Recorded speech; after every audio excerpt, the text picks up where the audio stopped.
Everyone, कैसे हो आप सब। स्वागत है आपका एसएमसी क्लासेस में। आशा करती हूँ आपको कल की क्लास समझ आई हो, आपने समझा हो पार्टनरशिप क्या होती है, क्या राइट्स होते हैं पार्टनर्स के। आज हम आगे बात करेंगे कि क्या क्या पार्टनर कर सकता है, क्या क्या पार्टनर कैसे लोन देता है। कुछ एमसीक्यू करेंगे जो बहुत इम्पॉर्टेंट है, आईएससी सीबीएसई दोनों के लिए बहुत इम्पॉर्टेंट है। आज हम बात करेंगे कि पार्टनरशिप में क्या क्या पार्टनर्स के राइट होते हैं, जब एब्सेंट होती है पार्टनरशिप डीड तो क्या क्या होता है। तो आज की क्लास शुरू करते हैं। कुछ बेसिक प्रोविजन है जो बहुत इम्पॉर्टेंट प्रोविज़न है। तो पहले तो हम कल की क्लास रिवाइज़ करेंगे, जो भी हमने कल पढ़ा है उसको आज दोबारा से रिवाइज़ करेंगे कि हमने कल क्या क्या पढ़ा है। कल हमने पढ़ा था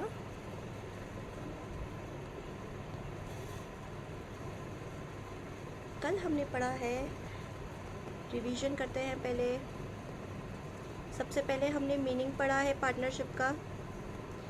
क्या होती है पार्टनरशिप? 2 और मोर पर्सन्स रिक्वायर्ड होते हैं पार्टनरशिप में। उनका ऑब्जेक्टिव क्या होता है? To earn profits. और सिंगल ये जो एक ए है, ये बी है, इन्हें इंडिविजुअली क्या बोलते हैं? पार्टनर्स। और दोनों मिल जाते हैं तो क्या बोलेंगे? फर्म। ये हमने मीनिंग पढ़ा था पार्टनरशिप का कल। उसके बाद हमने कुछ फीचर्स पढ़े थे पार्टनरशिप के, कि पार्टनर्स की जो लाइबिलिटी होती है वो अनलिमिटेड लाइबिलिटी होती है। 2 या 2 से ज़्यादा पर्सन होने चाहिए। 50 से ज़्यादा एक्सीड करेंगे पार्टनरशिप में पार्टनर्स तो वो ऑटोमेटिकली कंपनी में कन्वर्ट हो जाएगी। लॉफुल बिजनेस होना चाहिए, पार्टनर कॉम्पिटेंट होना चाहिए, सेपरेट लीगल एंटिटी कंसेप्ट नहीं फॉलो करती है पार्टनरशिप। कुछ चीज़ें पढ़ी थी। उसके बाद राइट्स पढ़े थे पार्टनर्स के, कि राइट्स क्या हैं पार्टनर्स के। तो हमने पढ़ा था कि उसके पास एक्सेस है, बुक्स को एक्सेस कर सकता है, वो पार्टिसिपेट कर सकता है डिसीजन मेकिंग में। वो कोई भी एडमिशन अगर आ रहा है, कोई भी पार्टनर अगर एडमिट हो रहा है तो उसके पास राइट है, पूरा राइट है कि वो उसको मना कर सकता है कि नहीं, एडमिशन नहीं हो सकता है। और हमने पढ़ा था बहुत सारी चीज़ें कि पार्टनर्स के और भी बहुत सारे राइट होते हैं। फिर हमने पढ़ा था पार्टनरशिप डीड के बारे में, कि एक रिटन एग्रीमेंट होता है जिसमें सारे रूल्स एंड रेगुलेशंस लिखे जाते हैं पार्टनरशिप के, कि कब कौन से पार्टनर को कितनी सैलरी मिलेगी, कितनी कमीशन मिलेगी, उनका नाम क्या है, वो रहते कहाँ हैं, बिजनेस का नेचर क्या है। ये सब हमने कल बात की थी पार्टनरशिप डीड में। और फिर हमने कुछ बहुत इंपॉर्टेंट पढ़ा था कि if partnership deed is silent तो हम क्या करेंगे।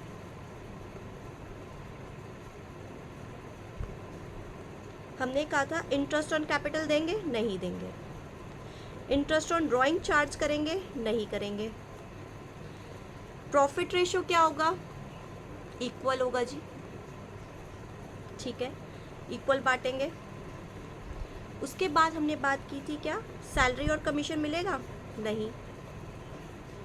और इंटरेस्ट ऑन लोन मिलेगा? मिलेगा। कितना परसेंट मिलेगा? 6% पर एनम मिलेगा। ये हमने कल अपनी क्लास में किया था। आज हम शुरू करते हैं अपनी आज की क्लास से। हम पढ़ेंगे कुछ इम्पॉर्टेंट प्रोविजंस। बहुत ज़रूरी है ये, कि इंडियन पार्टनरशिप एक्ट 1932 बोल रहा है। कुछ इंपॉर्टेंट प्रोविजन है जो आपको समझने चाहिए और आपको पता होना चाहिए। इसमें से एमसीक्यूज आने के चांसेस है। All the partners agree a minor can be admitted for a benefit of partnership. क्या माइनर पार्टनर बन सकता है? जी बन सकता है, लेकिन सारे पार्टनर्स, जितने भी एग्जिस्टिंग पार्टनर हैं, सबके कंसेंट से। अगर एक ने भी मना कर दिया कि नहीं लेना, माइनर कौन होता है? जो पर्सन 18 साल से कम का होता है उसे माइनर बोलते हैं। एडमिट हो सकता है? हो सकता है, but for the benefit of partnership, हाँ उसके पास राइट है, वो एक्सेस कर सकता है बुक, वो शेयर कर सकता है प्रॉफिट, लेकिन वो पर्सनली लाइबल नहीं होगा किसी भी चीज़ के लिए। As per section 30 of Indian partnership act 1932, partner जो माइनर है वो पर्सनली लाइबल नहीं होगा, सिर्फ बेनिफिट ऑफ पार्टनरशिप के लिए आ सकता है, ठीक है। दूसरा देखो, a person may be admitted as a partner इधर with the consent of all the partner, existing partner, सारे पार्टनर्स का कंसेंट होना चाहिए। ए बी सी, लेट से ए बी सी 3 पार्टनर हैं, ये ए है, ये बी है और ये सी है। इन सबका कंसेंट होगा, इन्होंने हामी भरी है तभी डी एडमिट हो सकता है, अदरवाइज नहीं हो सकता। लेकिन उसने बोला और एक और सिनेरियो है, इन accordance with the express agreement amongst the partner. और क्या हो सकता है, कोई भी एक्सप्रेस मतलब बिल्कुल साफ शब्दों में बताया हुआ है एक ऐसा एग्रीमेंट जिसमें बोला गया हो कि ठीक है भाई, बी जो है वो मेन करता धरता है बिजनेस का, पार्टनरशिप का सबसे बड़ा जो पार्टनर है, सबसे ज़्यादा इसने कैपिटल कंट्रीब्यूट किया है, इसका मेन बहुत एक्टिव पार्टनर है, ये सारे डिसीजन मेकिंग लेता है, ये इसके बिना तो बिजनेस हो ही नहीं सकता। तो बी की मर्जी के बिना कोई नहीं आएगा। बी राज कर रहा है पार्टनरशिप में, बी ने सबसे ज़्यादा कंट्रीब्यूट किया है, बी ने सबसे ज़्यादा एफर्ट्स लिए हैं बिजनेस के लिए। तो अगर इसमें पार्टनरशिप एग्रीमेंट, एक्सप्रेस एग्रीमेंट में लिख दिया है कि ठीक है हमारी हाँ ना हाँ कुछ नहीं फ़र्क पड़ता, बी ने अगर बोल दिया है कि आना चाहिए तो आना चाहिए। थर्ड देखेंगे, a partner may be retired from the firm इधर by the consent of all the partners और in accordance with the express agreement. या तो रिटायर हो सकता है सारे पार्टनर, जितने भी पार्टनर हैं उनके कंसेंट से, या फिर एक्सप्रेस एग्रीमेंट होना चाहिए कि भाई हाँ बी है हमारा, या कोई भी पार्टनर हो, बी है, अगर इसने बोल दिया तो होगा रिटायर। ठीक है। फोर्थ देखते हैं, registration is a optional not mandatory. ये कल हमने बात की थी कि पार्टनरशिप का जो रजिस्ट्रेशन होता है वो मैंडेटरी नेचर का नहीं होता, वो वॉलेंट्री होता है, ऑप्शनल है। एज पर सेक्शन 69 ऑप्शनल है, वॉलेंट्री रजिस्ट्रेशन है। Unless otherwise agreed by the partners in the partnership deed, a firm is dissolved on the death of a partner. Unless and otherwise, अगर आपने express agreement किया हुआ है, आपने बताया हुआ है कि ए बी सी 3 पार्टनर हैं, ये काम कर रहे हैं, अगर किसी भी पार्टनर को कुछ हो जाता है तो क्या फर्म डिसॉल्व होती है? नहीं। लेकिन अगर इन्होंने एक्सप्रेसली अपने एग्रीमेंट में लिखा है कि अगर बी को कुछ हो गया या सी को कुछ हो गया तो हम फर्म को डिसॉल्व करेंगे, मतलब ख़त्म करेंगे, पार्टनरशिप एंड करेंगे, फर्म को डिसॉल्व करेंगे। तो जो भी है, हमारे पास 5 चीज़ें हैं जो हमें बहुत इंपॉर्टेंट याद करनी है कि सब कुछ इंपॉर्टेंट प्रोविज़न है ये, कि माइनर एडमिट हो सकता है, हाँ जी हो सकता है, एडमिट हो सकता है पार्टनरशिप में, हाँ कंसेंट होने चाहिए सारे पार्टनर के, और सिर्फ बेनिफिट के लिए आ सकता है पार्टनरशिप के लिए, कोई पर्सनली लायबल नहीं होगा। दूसरी चीज़ हमने क्या पढ़ी कि एडमिशन हो सकता है, हाँ हो सकता है, एडमिशन हो सकता है, लेकिन वही चीज़ consent of all the partners are required. और अगर कंसेंट सबके पार्टनर्स की रिक्वायरमेंट नहीं है तो एक एक्सप्रेस एग्रीमेंट होना चाहिए, एग्रीमेंट होना चाहिए कि भाई हाँ ये पार्टनर बहुत इम्पॉर्टेंट है, अगर इसने हाँ बोल दिया तो आना चाहिए। रिटायरमेंट में भी सेम है कि आप सारे पार्टनर्स का कंसेंट होना ज़रूरी है, लेकिन एक एग्रीमेंट होगा अगर जिसमें लिखा होगा कि ये पार्टनर भैया अगर बोल दे तो सब कुछ हो सकता है। रजिस्ट्रेशन वॉलेंट्री है, मैंडेटरी नहीं है, और वॉलेंट्री रजिस्ट्रेशन। एंड फिफ्थ उसने बोला है कि डिसोल्यूशन हो सकता है फर्म का, अगर कोई पार्टनर की डेथ हो जाती है तो हाँ एक्सप्रेस एग्रीमेंट होना चाहिए उसके लिए भी। ठीक है। अब हम कुछ MCQs देखते हैं जो बहुत बहुत इम्पॉर्टेंट है आपके लिए। एक बार हम MCQ पे देखते हैं। Features of a partnership firm are, क्या क्या होने चाहिए पार्टनरशिप के feature. 2 or more person carrying a common business under an agreement, ये तो होना ही चाहिए। They are sharing profit and losses in the fixed ratio, yes. Business is carried by all or any one of them acting for all as an agent, yes. तो all of the above इसका answer होगा, सारे के सारे। ठीक है। दूसरा MCQ देखते हैं। In case of partnership the act of any partner is binding all the partners. किसी भी पार्टनर कुछ भी करता है वो सारे पार्टनर्स लायबल होंगे उसके लिए। Binding all that on that partner only, या सिर्फ वो ही होगा बाइंड, या binding all the partner except a particular partner, या वो होगा जिसने किया है वो नहीं होगा बाकी सारे होंगे। तो कौन होगा? ए होगा, बाइंडिंग ऑल द पार्टनर्स। आप कुछ भी कर रहे हो उसके लिए सारे पार्टनर्स लायबल होंगे। Which of the following statement is true? A minor can not be admitted as a partner, नहीं हो सकता है. A minor can be admitted as a partner only in to the benefits of the partnership, yes. A minor can be admitted as a partner, but his right and liabilities are the same of adult partners. No, none of the above. B is the answer. Fourth वाला देखो.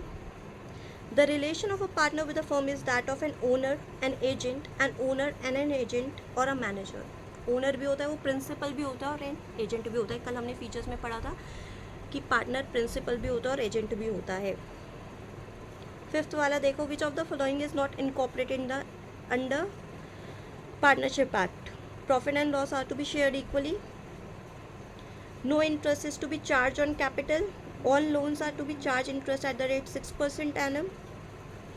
All drawings are to be charge interest. क्या हो सकता है? Partnership deed हमने कल पढ़ी थी. इंटरेस्ट मिलेगा? नहीं मिलेगा. कैपिटल पे चार्ज होगा इंटरेस्ट, ड्राइंग पे नहीं होगा. तो वो तो बोल रहा all drawings are to be charge interest. तो ये वाला है not incorporated in partnership act. Sixth वाला देखो. When is the partnership act in force? When there is no partnership deed. When there is a partnership deed but there is a different of opinion between the partners. When capital contributed by the partners vary. When the partner's salary and interest on capital are not incorporated. क्या? When there is no partnership deed. कब लगाई जाती है partnership act? जब partnership deed silent होती है या नहीं होती? In the absence of partnership deed, next, the interest is allowed on partner's capital 5%, 6%, 12%. No interest in allowed. जब पार्टनरशिप डीड साइलेंट है या नहीं है तो क्या इंटरेस्ट ऑन कैपिटल मिलेगा? नहीं मिलेगा. एट्थ वाला देखिए.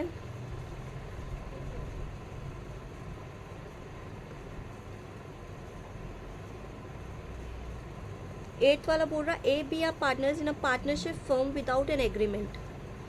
Devote is more time. A जो है वो ज़्यादा डिवोट करता है time to the firm as compare to B.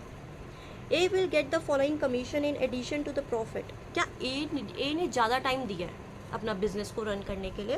A ने ज़्यादा टाइम दिया, क्या उसे कमीशन मिलनी चाहिए? 6% ऑफ प्रॉफिट, 4%, 5% और नन ऑफ द अबव मिलनी चाहिए? विदाउट एग्रीमेंट है पार्टनरशिप, नहीं मिलनी चाहिए. कोई कमीशन, कोई सैलरी नहीं मिलेगी. Partnership deed is silent. चाहे तुम कितने ही काम कर लो, कितना ही एक्स्ट्रा वर्क कर लो, आपको कुछ नहीं मिलने वाला है. Ninth, in the absence of partnership deed, the following rules will apply. No interest on capital. नहीं जी, मिलेगा ही नहीं कैपिटल पे इंटरेस्ट. ठीक है. Profit sharing ratio in capital ratio. Capital ratio पे मिलता है प्रॉफिट, इक्वल मिलता है जी, यही है. Profit based salary to working capital. 9% interest on profit on interest. क्या? In the absence of partnership deed the following rule will apply. No interest on capital. ये नहीं मिलेगा. पार्टनरशिप डीड अगर साइलेंट है तो कैपिटल पे इंटरेस्ट नहीं मिलेगा. ये बाकी जो चीज़ें लिखी है, profit sharing ratio capital ratio में होना चाहिए, प्रॉफिट बेस्ड सैलरी होनी चाहिए, ये सब नहीं होगा. इन द एब्सेंस, 10th वाला देखिए, last MCQ. In the absence of any agreement, the profit or losses of the firm are shared in capital ratio in different proportions, equally, none of the above. Equal. Partnership deed silent है तो profit ratio क्या होगा? Equal.